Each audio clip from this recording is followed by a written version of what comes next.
지난 주에 그 A.W. 토저가 쓴 하늘 보아라는 책을 통해서 예수 그리스도께서 세상에 오신 이유는 반역자인 우리를 예배자로 삼기 위함이다 라고 하는 부분을 소개한 바 있었습니다. 그런데 토저는 또 다른 책인 예배인가 쇼인가 라고 하는 책이 있어요. 그 예배인가 쇼인가라는 책을 보면 토저는 이런 말을 해요. 만일 당신이 예배를 지겨워한다면 당신은 아직 천국에 갈 준비가 되지 않았다라고 지적해요. 그러면서 그 이유에 대해서, 왜냐하면 천국이 어떤 곳인지를 잠시 생각해 보면 천국이 어떤 곳인지 금방 생각난다는 거예요. 천국이 어떤 곳입니까? 천국은 하나님께 예배하는 곳이라는 거예요. 천국에서는 피조물들이 그 크신 하나님의 영광을 송축하며 찬양하며 구원 베푸신 은혜에 감격해서 찬양하는 곳이 천국이다. 예배하는 곳이란 말이야, 한마디로. 근데 예배가 지겹고 예배가 힘들고 예배가 불편하고 예배를 피하고 싶고 이러면 이 사람은 천국 갈 사람이 아니라는 예배인가 쇼인가라는 책에 그런 지적을 해요. 여기에 우리가 한번 충격적인 게 있어야 돼. 주목할 점은, 그러면 예배란 뭔가에 대해서 고민해 보여야 되죠. 예배의 정의는 이렇게 우리가 드리는 이런 예배를 공적 예배고, 우리가 걸어가는 삶도 삶의 예배예요. 아멘? 많은 부분 놓치는 게, 지금 한국교회가 이 비대면 예배 때문에 완전 홍역을 치렀잖아요. 세상의 비판 막 이렇게 지적을 당하면서도 그 대면 예배를 고집하잖아요. 그 이유가 뭐예요?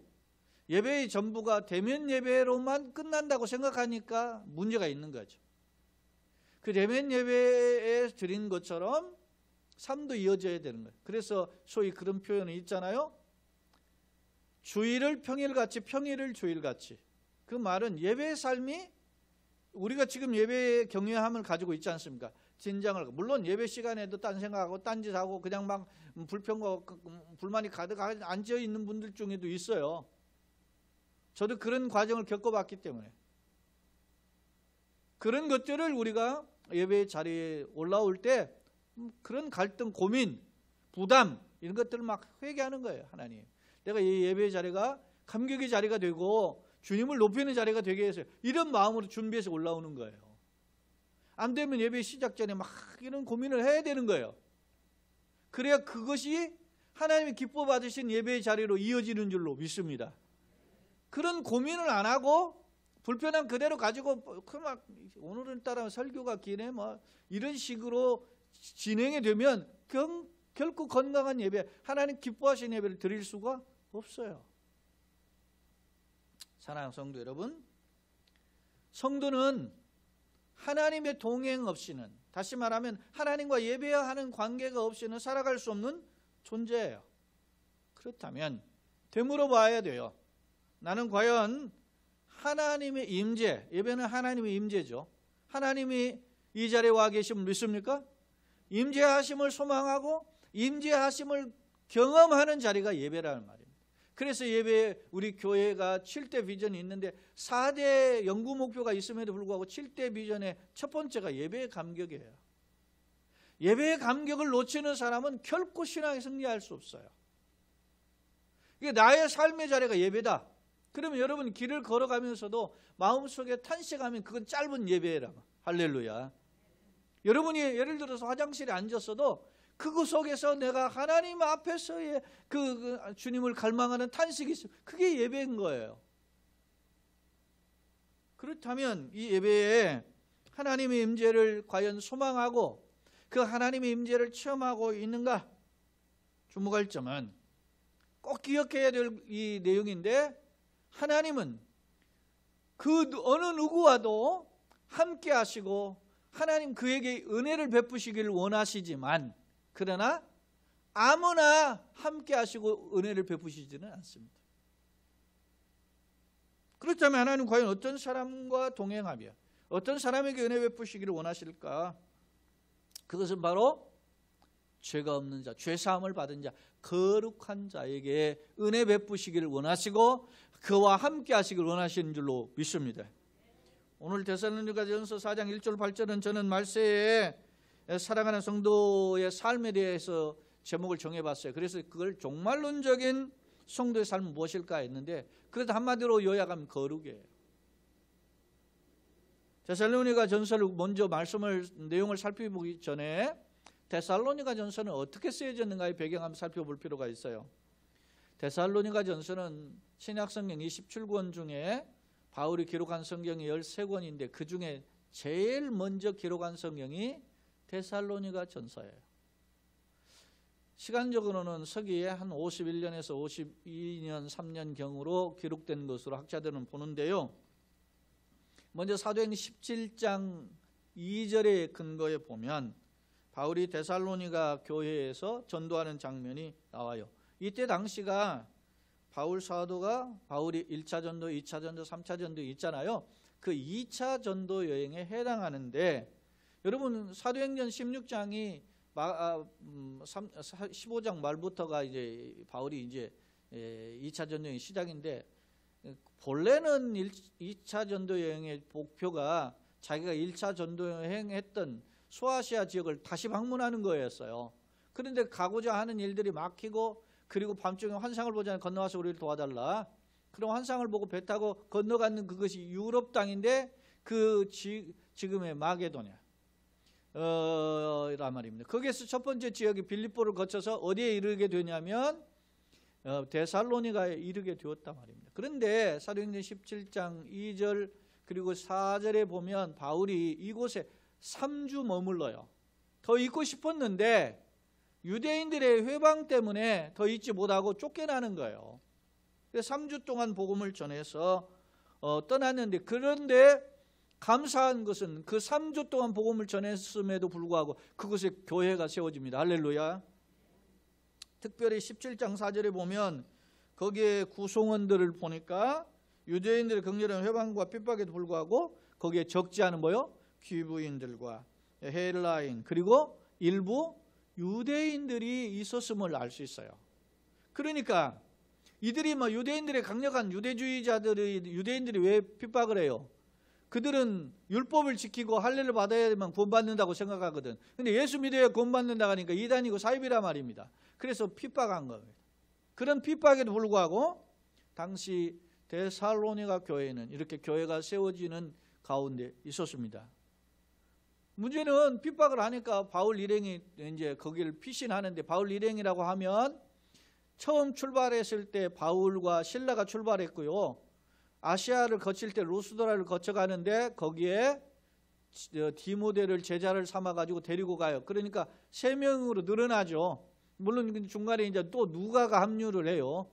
그런데 이렇게 일행이 이제 늘어나는 과정에서 데살로니가에서 베레아로 피신했는데, 베레아에서도 복음을 전한 줄 알고 데살로니가에 있는 유대인들이 베레아까지 와서 핍박을 해요. 거기서 피해서 지금의 이제 그리스인 아테네에 오게 됩니다. 아테네에 오고 그 아테네에서 거쳐서 고린도로 가게 되는데, 아테네에서 고린도로 갈 때 바울이 데살로니가 교회가 마음의 걱정이 많이 쓰이는 거예요. 그래서 그들이 어떻게 지내는가 궁금해서 일행으로 합류했던 디모데를 보내고 데살로니가로 보내고, 바울 일행이 자기들은 이제 고린도로 더 남쪽으로 이제 향하고, 이제 데살로니가 북쪽이거든요. 북쪽으로 보내고 고린도로 와라 하고 이제 떠난 거예요. 그리고 나서 고린도에 머무를 때 디모데가 돌아와서 마게도니아에서 그 데살로니가 교회의 형편을 보고하게 되는 것입니다. 그런데 주목할 점은 3장 1절 2절에 보면 바울 신라가 디모데를 보냈고, 6절에 보면 이런 표현이 있어요. 3장 6절에 지금은 디모데가 너희에게로부터 와서 그랬죠. 그러니까 제가 아테네에서 지금 디모데를 데살로니가 보냈는데, 그리고 이제 자기는 이제 고린도로 왔는데 온 거예요. 어디까지 왔냐면 디모데가 고린도까지 온 거예요. 와서 뭐라고 해요? 너희의 뭐요? 믿음과 너희의 뭐요? 사랑의 기쁜 소식을 우리에게 전하고, 또 너희가 항상 우리를 뭐요? 잘 생각하여 우리가 너희를 간절히 보고자 한 같이 너희도 우리를 간절히 보고자 한다 하니 마음이 통한 거지. 3주 동안 예수 복음을 전했는데 바울을 보고 싶어 했다는 거예요. 사랑해요 여러분, 예수의 은혜가 부어지면 자기에게 복음을 전해준 사람, 자기에게 생명의 가치를 알게 해준 사람이 너무 고마운 거죠. 그리고 진리를 더 사모하게 되는 겁니다. 여러분, 성경이요 정말 딱딱하고 힘든 책이에요. 어떻게 보면 이게 무슨 말인지 이해가 안 되고, 그런데 은혜가 부어지고 은혜를 알게 되고 성경을 알게 되면 성경 속에서 막 한없이 통곡하고 울면서 막 성경의 말씀이 달고 오묘한 말씀이 되는 거예요. 마치 다윗이 송이꿀보다 더 달다 그랬잖아요. 천천 금은보다 더 귀하다 그랬어요. 할렐루야.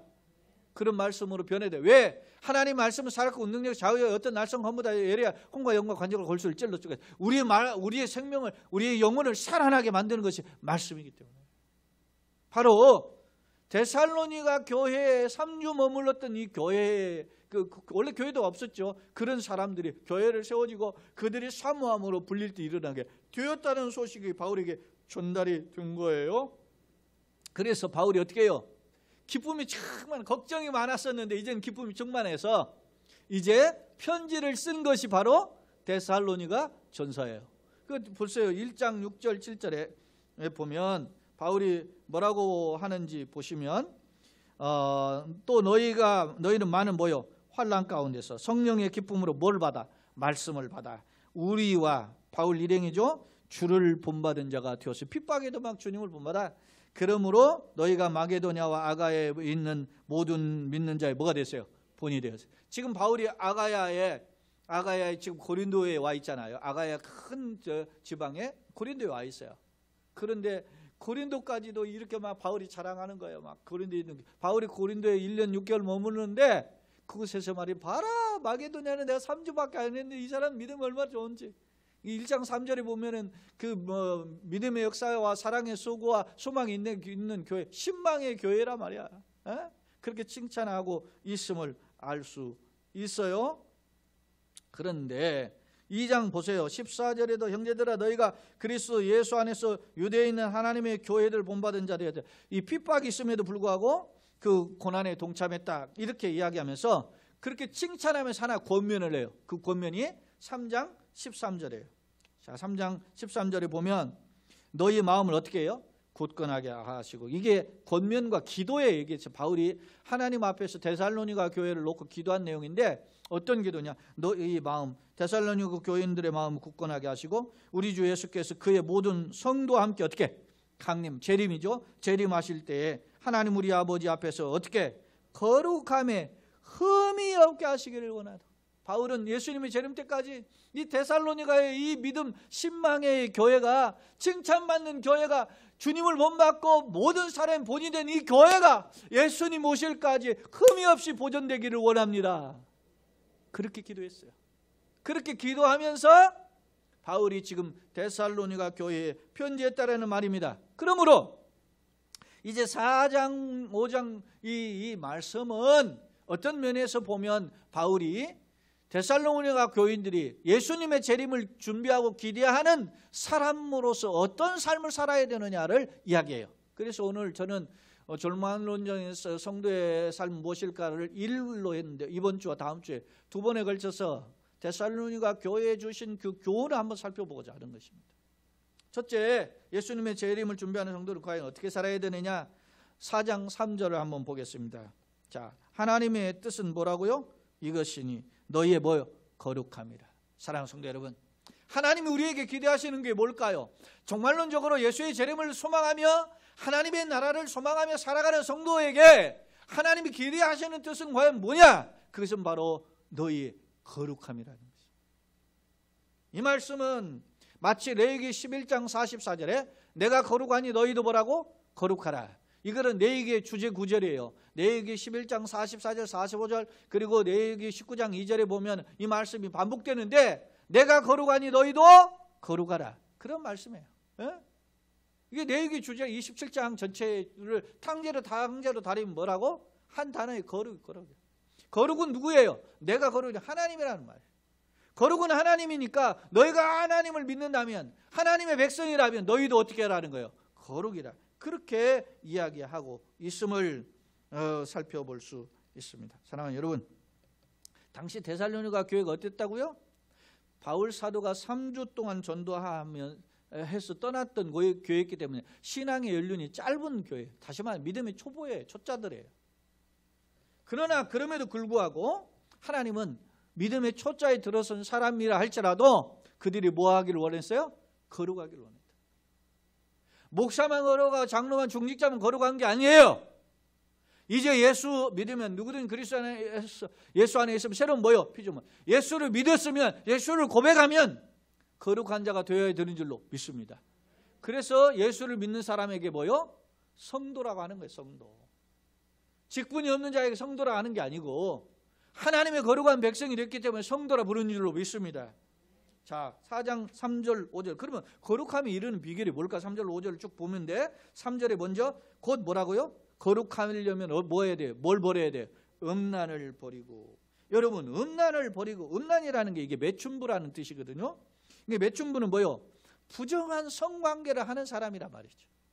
돈으로 벌기 위해서 몸을 팔거나 또 그 돈으로 주고 그 매춘부를 대하는, 이게 음란인 거죠. 음란을 버리는 거예요. 이 말씀 뭔지 아세요? 하나님은 우리의 영혼과 육체가 거룩하기를 원하는데 예수 안에서 죄사함을 받았잖아요. 그런데 그 다음에 우리가 어떻게 돼요? 거룩을 추구하는 삶의 방향성으로 살아야 되는 걸 강조해요. 그 대표적인 게 뭐라고? 음란을 버리는 것이죠. 왜 그랬을까? 당신은 이방 땅이잖아요. 이방 땅에는 흔히 뭐요? 이방 신전의 제사를 드려요. 이방 신전의 제사에서는 뭐가 있어요? 섹스가 있어서 이들이 다 이방 우상에 빠져 있기 때문에 전부 다 뭐에 있어요? 이런 매춘 성행위에 빠져 있다는 말이에요. 그 나라의 문화가, 여러분 우리나라보다 이 성타락이 심각한 나라가 일본이에요. 그 일본 문화가 그래 좀 더 그렇게 가잖아요. 이런 것은 그 시대적 영향도 있고 사회적 문화적 영향이 강해요. 우리는 지금 갈수록 이런 영향이 더 오픈되어 있잖아요. 갈수록 오픈되어 있어요. 예전에는 예를 들어서 뭐 유기적 전통에서 감히 생각했습니까? 제가 예전에도 이야기했지만은 제가 언젠가 저 윤향기 목사님 그 양반이 간증하는 거 들어봤더니 뭐라고 하냐면 이따위로 이야기하더라고. 여러분 우리나라의 최초의 미니스커트 입고 온 사람이 누군지 아십니까? 윤복희라는 거야. 그게 자랑이야? 최초로 했기 때문에 그게 자랑이냐고. 지금 보편적으로 누구나 다 뭐 미니스커트 입으니까 그렇다 치지만 그때 당시는 여러분요 무릎 10cm를 재고 다녔어요. 경찰이. 저 어렸을 때. 예? 저 초등학교 중학교 때 10cm 이상은 다 그냥 잡아들였다고. 건강한 태도가 아니었다는 그 말. 여러분요 너의 행실이 하나님께 영광을 돌리게 하라. 할렐루야. 그래서 바울은 내가 고기 먹는 것이 자유함이 있어도 그것이 하나님의 영광을 가리는 일이면 형제를 실족하는 건 내가 영원히 고기 먹지 않겠다. 내가 세상의 선구자가 되어야 돼. 뭐요? 악을 이기는 데 선구자가 되고 남을 돕는 데 선구자가 되어야 돼. 그러나 악의 통로의 선구자가 되어서는 안 되는 거예요. 죄악의 선구자가 되어서는 안 되는 거예요. 남을 실족케 하는 일에 선구자가 되어서는 안 되는 거예요. 분별하는 지혜가 있어야 되는 줄로 믿습니다. 음란을 버려라 하는 말씀은 중요한 부분이에요. 그 다음에 4절에 보면은 뭐라고 했느냐. 거룩함에 따르는 일이 각각 거룩함과 존귀함으로 자기 아내 대할 줄을 알고 그랬어요. 당신은 일부 닫혀져 있기 때문에 아내들이 열었어요. 왜 아내를 열어두는 이유가 뭡니까? 자기 힘을 과시하는 것도 있지만 뭐요? 성적인 어떻게 쾌락을 추구하기 때문에 그래요. 그러다 보니까 아내를 열어 데리고 있다 보면 어떻게 해요? 나이가 들으신 거 자기가 비슷한 나이고 없습니까? 열어두는 사람들 보셨어요? 우리 사이도 물지만 알지만 어떻게 나이가 들으면 젊은 아내를 두잖아요. 왕도 그러잖아요. 그래서 왕 같은 경우 보면은 또 부잣집 같은 경우 보면은요, 제주 뭐 후처를 얻은 사람들이 말이지 자기 아들보다 젊어. 그런 이상한 일들 벌이잖아요. 이런 것들을 뭐라고? 버리라. 그러는 것이죠. 여기 보면은 자기 아내를 대할 때 어떻게 대해야 한다? 거룩함과 존귀함으로. 여러분요, 이 말씀은 굉장히 중요해요. 네? 지금 우리 사회는 남존여비 사상이 많이 완화됐죠. 근데 예전에는 남존여비 강했어요. 여자를 사람 취급 잘 안 했단 말입니다. 그런데 그 아내를 거룩하게 하고 존귀하고로 대해라는 말은 이것은 명령이라. 네? 그 말은 뭐요? 이방인들은 여인을 어떻게 됐어요? 욕정의 대상으로 생각했단 말이에요. 그러니까 빌미를 줘가지고 아내를 바꾸고 새로운 아내를 맞아들였단 말이에요. 욕정의 대상. 그런데 아내를 어떻게 대하라? 거룩함과 존귀함으로 대하라는 거예요. 이게 성경에 주는 여성에 대한 그 성경의 인격에 대한 그 존귀함의 그 사상은 여기뿐 아니라 성경의 여러 곳에서 흘러 있어요. 구약 속에서부터. 그럴 때 건강한 가정이 된다라고 하는 점을 바울은 강조해요. 동시에 5절에 보세요. 하나님을 모르는 뭐요? 이방인과 같이 세욕을 뭐요? 따르지 마라. 이 세욕을 따른다라는 이 세욕이 뭐냐면 제가 단어를 살펴보니까 격렬한 욕망 그런 뜻이더라고요. 예? 격렬한 욕망에 빠지지 말아라. 그러니까 우리가 정욕이 안목의욕 육신을 이상히 자랑하잖아요. 이것을 절제하는 것이 능력인 줄로 믿습니다. 제가 여러분들에게 늘 이야기하잖아요. 뭔가 할 수 있는데 하지 않는 게 능력이라는 거예요. 내가 예를 들어 돈이 많아. 그래서 말이죠. 어디 가가지고서는 막 유명한 곳에 가서 다 먹을 수 있어. 그거 먹을 수 있어요. 그러나 매번 먹을 수 있지만 약자를 위해서, 가지지 못한 자를 위해서 절제하는 게 능력이란 말입니다. 믿습니까? 제가 이야기하잖아요. 뭐 이런 이야기를 자꾸 반복하는데, 예전에 제가 제 서대문 동산교회 그 교육전도사부터 했는데, 점심때 먹는데 제가 고등부 전도사인데 교사들이 16명이에요. 저 포함해서 17명인데 거기에 보면 뭡니까? 부장 장로가 원스타고, 그리고 내노라 하는 기업 회장의 부인도 있고 다 있어 거기에. 근데 점심 먹는데 그 고등부실에서 교사실에서 밥을 먹는데 이렇게 가져다가 이제 먹어요. 먹는데 이 중간에 이제 학교 교사도 교감 출신도 2명이나 있고 그래. 그런데 거기에서 뭐 하느냐면 내가 뭐 어디 행주산성 가가지고 쏘가리 매운탕 먹었다 뭐 그런 추잡스러운 이야기만. 내가 먹었더니 맛있었는데 한번 갑시다 이렇게 이야기해야 되는데 한번 갑시다 해야지. 내가 뭘 먹었는가 그게 중요하냐고. 여러분 내가 뭘 먹었으면 거기에 야 너무 맛있어 그러면 쿠폰을 하나 떼와. 예를 들어서 우리 교회 예를 들어서 한 50장 떼는 거야. 사가지고 가져와 주일날 가지고 목사님 제가 맛있더라고. 아쉽습니다. 목사님 모시지 못해서 죄송합니다. 이거 쿠폰인데요. 목사님 가시고 또 교우들한테 나눠줬으면 좋겠습니다. 얼마나 멋있습니까? 할렐루야. 교회로만 그치지 않고 내 가족이나 세상에 이런 말은 아멘을 좀 크게 할 텐데 안 해. 여러분 생각해 보세요. 내가 호텔 뷔페 레스토랑에 식권을 50장 돌릴 수 있으면 그 능력이에요. 그거는 어마어마한 축복인 줄로 믿습니다. 여러분 빚어서서 사오라는 게 아니잖아요. 에? 그렇게 받으면 은혜가 축복인 거예요. 나는 그럴 수 있어야 된다고 보는 거예요.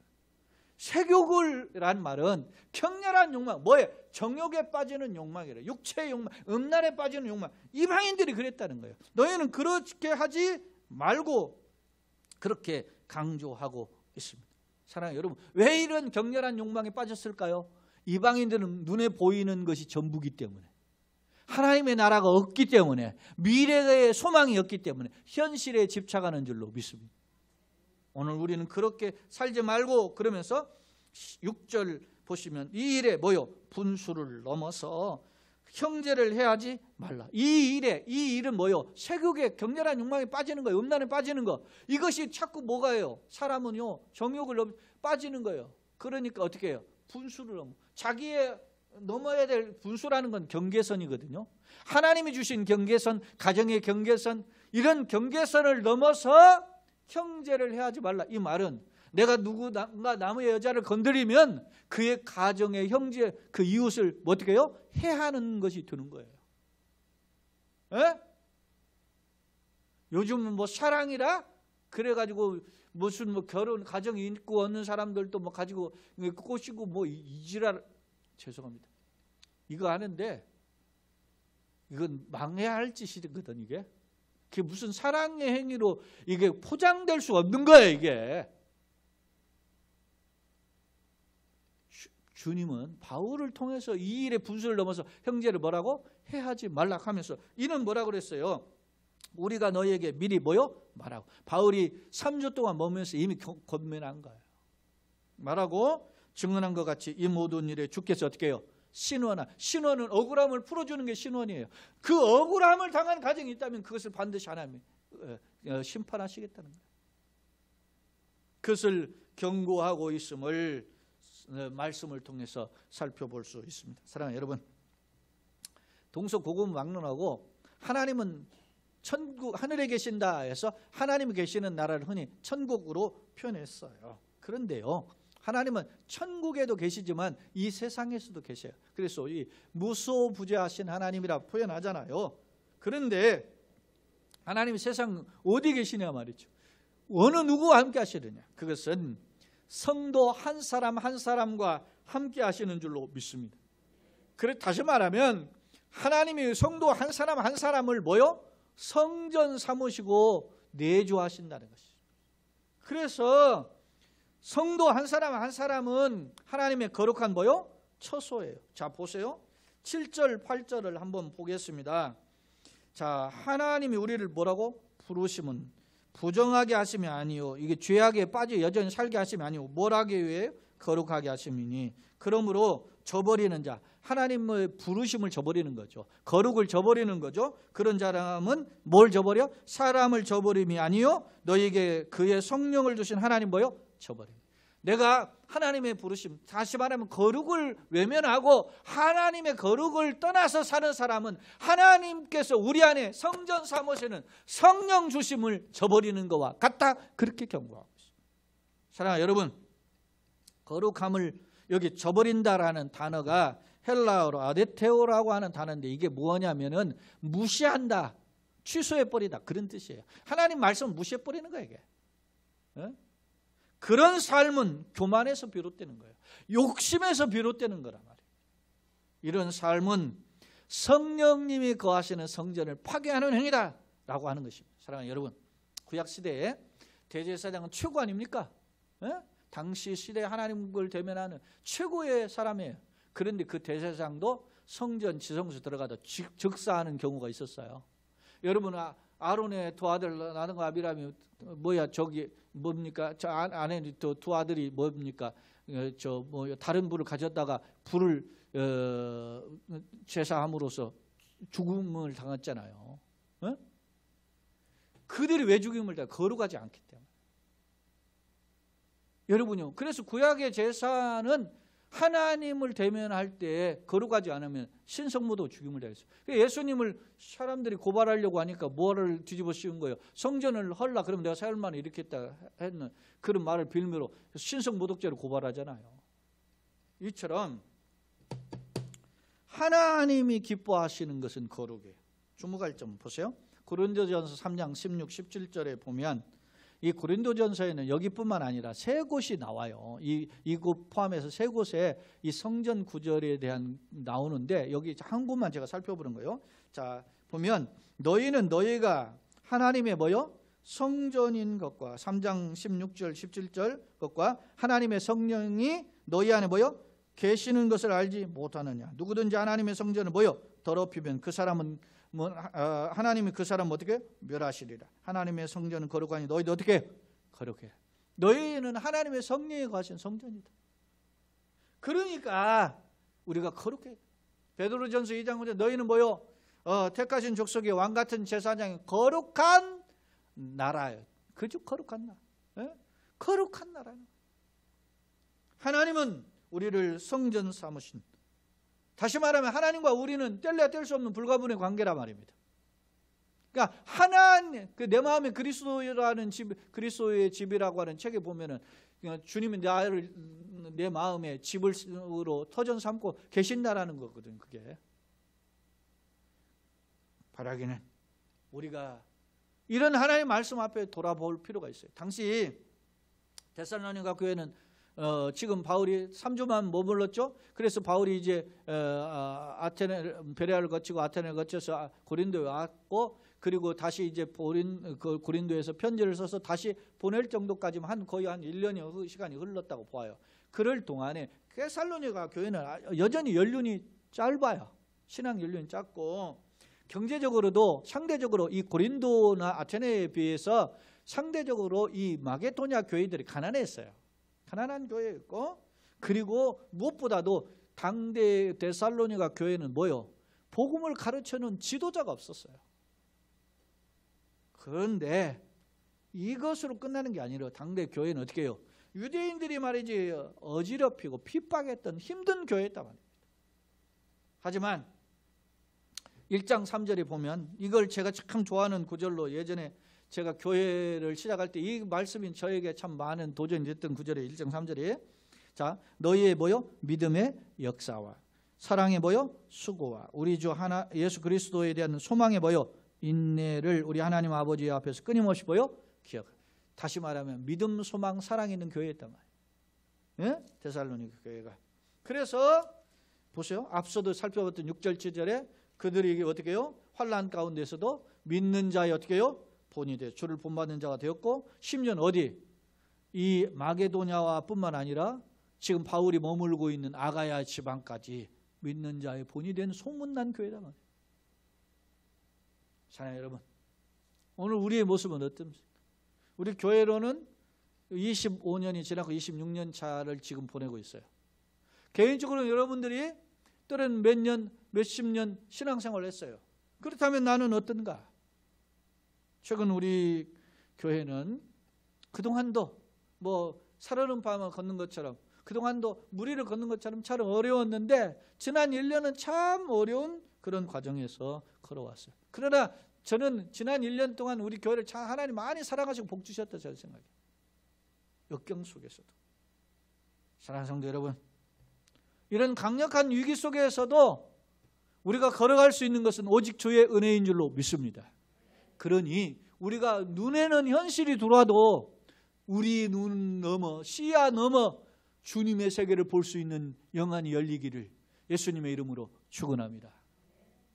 그 찬양이 있잖아요. 주 하나님 지으신 모든 세계 내 마음속에 그리워보잖아요. 세상만 그리워봅니까? 주님의 영광의 나라를 그려보고 주님이 나에게 베푸실 은혜의 복도 그려보는 그런 믿음의 소망이 있기를 예수님의 이름으로 축원합니다. 그런데 초짜였던, 믿음의 초짜였던 그 데살로니가 교회도 거룩함을 요구하셨는데, 연수로는 25년, 개개인적으로는 몇십 년씩 되는 그런 신앙의 연수를 가지고 있는 우리에게 하나님이 거룩함을 요구하는 것은 당연하지 않겠습니까? 그렇다면 우리는 어떤가? 승리하는 신앙은 환경을 탓하고, 환경을 불평하고, 조건을 탓하고 넘어지는 자가 아니고, 그것에 타협하는 자가 아니고, 오히려 예수님의 재림을 소망하며 거룩함에 이르는 신앙임을 우리는 말씀을 통해서 살펴보았습니다. 토저 이야기를 또 한번 하겠습니다. 에이든 토저는 또 다른 책인 Holy Spirit라고 하는, 거룩한 영이라고 하는 책에서 이렇게 말을 해요. 영적 거인들은 하나님 그 위대하게 사용한 축복의 사람들이죠. 뭐 아브라함과 뭐 모세 이런 사람들이죠. 거인들은 신앙의 길을 결코 안락한 길로 여기지 않았다. 그들은 희생을 감수하면서 하나님을 섬겼다. 그들은 안락을 추구함이 아닌 거룩함을 추구하며 살았고, 그들의 걸음마다 피와 땀이 흘렸다. 이렇게 표현하고 있어요. 사랑하는 여러분, 신앙생활은 편안함, 잘 먹고 잘 사는 것이 전부가 아니에요. 이거는 무슨 신앙이에요? 기복주의예요. 구복주의 신앙이에요. 이건 도의 초보에서도 차질이란 말이에요. 하나님이 원하시는 사람의 신앙은 거룩함입니다. 영광입니다. 누가? 아브라함과 모세 이런 사람들이 다 떠났잖아요. 떠났어요. 본토 아비집을 떠나요. 신발을 벗어요. 왕이 되었어도 하나님의 나라를 추구했던, 예를 들어서 다윗, 베드로나 여러분 바울 같은 경우 자기 모든 걸 버렸잖아요. 바울도 자기 가지고 있는 그 모든 것을 어떻게 배설물처럼 여겼잖아요. 왜요? 하늘 영광이 가장 고상하기 때문에, 예수 그리스도를 아는 지식이 가장 고상하기 때문에, 다시 말하면 180도 바뀐 인생을 살았단 말입니다. 하늘 영광, 거룩함을 추구하며 살았단 말입니다. 그렇습니다. 우리 역시 비록 냄새나는 자입니다. 여러분요, 모세 같은 경우나 바울 같은 경우는 살인자 아닙니까? 그런 자였지만 주님이 냄새나는 자를 붙잡아 주실 때 주님은 왕같은 제사장으로, 거룩한 제사장으로 사용하시기를 원하시는 줄로 믿습니다. 그 비결은 바로 예수님과 동행하는 겁니다. 예수님과 함께하는 것입니다. 세상 어느 것을 내려놓아도 아깝지 않은 것이 바로 그분이 바로 예수님입니다. 천국의 가치를 발견하고 성령님의 동행하심을 소망하며 예수 재림을 기다린다면 그는 진정한 영웅이요 축복의 사람인 줄로 믿습니다. 분명한 것은 우리가 사는 시대는 바울이 편지한 데살로니가 교회에 편지한 이 시대보다 2000년이 흘렀고 지금은 더 주님의 재림이 가까워진 시대가 분명합니다. 그렇다면 슬기로운 다섯 처녀처럼 데살로니가 교회가 준비한 것처럼 그 이상으로 우리가 예수님의 재림을 준비해야 되는 줄로 믿습니다. 솔직히 말해 우리 마음의 기대는 뭡니까? 빨리 코로나가 끝났으면, 빨리 현실적인 문제가 대면관계가 풀리고 사람도 자유롭게 만나고 마스크도 벗고 어디 이것저것 놀러 다니고 싶고 그러잖아요. 에? 우리 속에 이것저것 불편하고 펑크난 부분이 빨리 메꿔지기를 원한단 말이에요 지금. 그런데 하나님은 지금 이런 코로나를 통해서 저나 여러분이나 우리 교회나 이 땅의 그리스도인들에게 거룩함으로 회복되기를 원하시는 줄로 믿습니다. 사실 여러분이 건강하세요, 여러분이 복 받으세요, 물질도 잘 되고 길이 열리세요, 목사가 이런 설교하고 싶어요. 사실 그런 본문을 사실 이번 주도 준비했었어요. 지난 주간도. 그래서 철장의 권세에 대한 성경 구절을 갖고 고민하다가 주님이 정말 원하시는 게 뭘까 고민하면서 주님 원하시는 것은 주님과의 관계가 회복되는, 다시 말하면 거룩함인 줄로 믿습니다. 말씀을 정리합시다. 우리가 화려한 만찬이, 아름다운 뷔페가 우리 가운데 펼쳐졌다 할지라도 우리 손에 오물이 묻어 더러워서 냄새나면 그것을 먹을 수가 없습니다. 하나님이 코로나 이후에, 아니 코로나 중간에도 우리에게 차려주시는 아름다운 만찬이 있는 줄로 압니다. 그것을 바라보고 기대하고 그것을 누리려면 우리가 주님 앞에 우리 자신을 돌아보는 자기 점검이 필수입니다. 바라기는 우리 모두가 거룩함을 추구해서 코로나로 영적 생물 인간에 빠져 있는 세상과 세상의 착한 존재들과 함께 걸어가지 말고, 비록 냄새나고 부정하고 보잘것없고 세상 사람 보기에 연약한 존재지만 그러나 예수님 바라보고 예수님 피 묻은 손에 붙들려서 신망의 신앙으로 재림을 소망하며 달려가심으로 주의 은혜에 붙들리고 주의 은혜를 회복하는 그런 축복의 성도요 가정이요 우리 교회 되기를 예수님의 이름으로 축원합니다. 아멘.